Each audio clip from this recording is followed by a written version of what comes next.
Raji and Mikey, the trophy heist investigation. It was supposed to be a normal school morning until chaos erupted in the halls of Newton High. The school football team's championship trophy was missing. Gone. Vanished. Stolen. The coach, red-faced and sweating, stood in front of the gym, shouting at the team. Who took it? Players were panicking. Teachers were baffled. The principal was making desperate phone calls. Meanwhile, Raji and Mikey stood near the lockers, watching the scene unfold. Mikey smirked. Oh, this is juicy. Raji adjusted his backpack straps. This is a mystery. Mikey raised an eyebrow. Wait. Are you seriously thinking about investigating this? Raji grinned. Obviously. I'm gonna find the thief. Mikey sighed. Oh, boy. Here we go. Phase 1, the crime scene. Raji grabbed a notebook and marched to the gym. Mikey followed, snacking on chips. You know you're not an actual detective, right? Raji ignored him, scanning the area. The trophy was supposed to be on a display case near the entrance. Now. Empty. Not even a fingerprint left behind. Raji scribbled notes. The thief was careful. Mikey snorted. Or the janitor just wiped everything down this morning.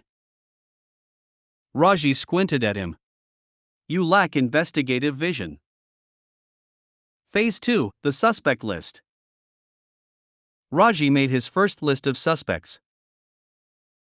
The rival school students, maybe they sneaked in and stole the trophy to mess with Newton High. The football team's benched players, could jealousy have driven one of them to steal it?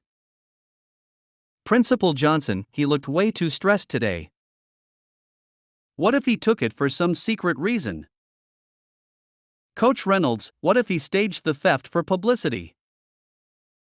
Mikey peered over Raji's shoulder. You put the principal on the suspect list? Raji nodded. Gotta consider all options. Mikey laughed. You're gonna get suspended. Phase 3, the first clue. Raji decided to interrogate witnesses. He approached Emma, one of the cheerleaders. Did you see anything suspicious yesterday? Emma frowned. Actually. Yeah. I saw someone sneaking around the gym late last night. Raji leaned in. Who? Emma shrugged. I don't know. They were wearing a football jacket, but I didn't see their face. Mikey gasped. Ooh, secret football thief. Raji smirked. We're getting closer. Phase 4, the hidden evidence. Raji checked the security footage, but shockingly, the cameras near the gym had been turned off at midnight. Mikey frowned.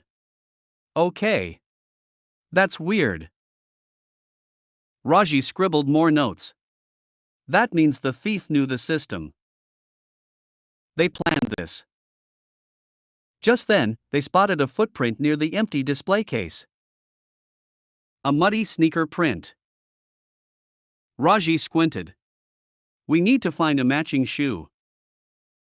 Mikey gasped. We're actually doing real detective work? I'm so proud of us. Phase 5, the truth revealed. After hours of investigation, Raji and Mikey finally found the culprit. It was Tyler, one of the benched football players. When confronted, Tyler broke down instantly. I just wanted some attention, he admitted. I thought if I took the trophy, everyone would finally care about me. Coach Reynolds sighed. Tyler. All you had to do was ask. Tyler returned the trophy, and the school celebrated its return. Meanwhile, Raji smirked. Case closed. Mikey clapped sarcastically. Detective Raji, saving the day. Raji adjusted his backpack. Obviously. I'm a legend. And just like that, Newton High's football team got their trophy back, and Raji added Master Investigator to his list of accomplishments. Raji and Mikey, Dad summons the narrator. Raji and Mikey had just wrapped up their legendary investigation into the stolen football trophy. The school was celebrating, and everything seemed back to normal. But, of course, back at home, Dad had other plans. As Raji proudly sat at the kitchen table, writing down his next detective case, Dad's booming voice echoed through the house. Raji! Come downstairs! Now!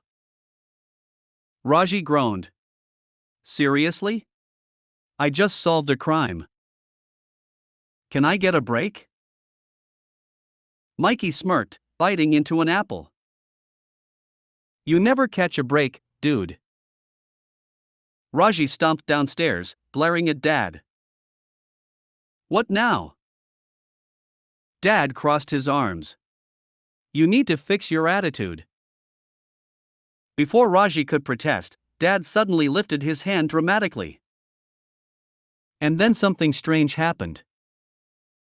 The very fabric of reality shuddered, as if time itself had glitched. Then, in a voice louder than ever, Dad shouted. Narrator! Come downstairs! Now! The narrator appears. Everything froze for a moment. Then a mysterious figure materialized in the living room, looking thoroughly confused. It was me. Yes. Me. The narrator. I blinked, looking around at the chaos. Wait. What just happened? Raji's jaw dropped. Oh my gosh. He summoned the narrator. Mikey collapsed into laughter. Dad, you're too powerful. Dad folded his arms.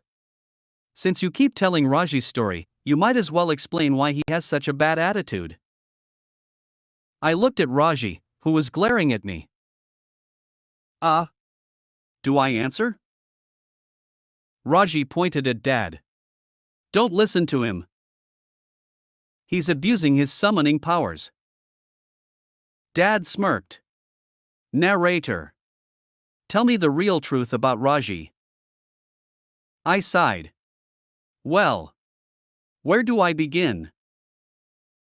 Raji screamed. No. Chaos ensues. As I started listing all of Raji's questionable decisions, reality itself began spiraling out of control. Characters from previous stories reappeared. Mario crashed through the window, Sonic ran laps around the house, and Mega Man stood in the kitchen holding a completely fried toaster. Mikey wiped away tears of laughter. The narrator has been forced into the mess.